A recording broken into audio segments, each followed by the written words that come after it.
We'll get more background as we get started, but our big idea today is don't quit on your marriage. Don't quit on your marriage. To understand that, we'll look at number one, you sanctify your family.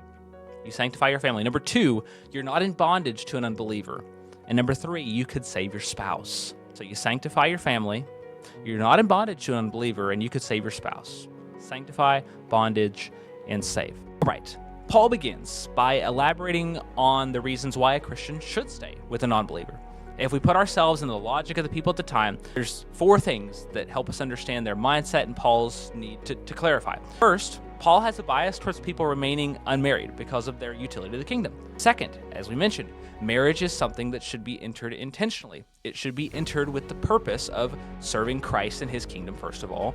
Third, the choice of one spouse to convert against another spouse's wishes definitely puts a barrier in that relationship with them and their spouse, which further inhibits their service in the kingdom. Fourth, Christ has called people to radical sacrifice and leaving even their own family to follow him. So you get those four truths, which are pretty undeniable, on the table. And it kind of gives you a pretty compelling case to divorce a non-believing spouse. If you think about it, like you put that, yeah, that makes a lot of sense. Therefore, you should just leave. And that's not what Paul says. I think that's precisely why Paul calls on them not to do such a thing, because it can look really attractive to get out of that situation.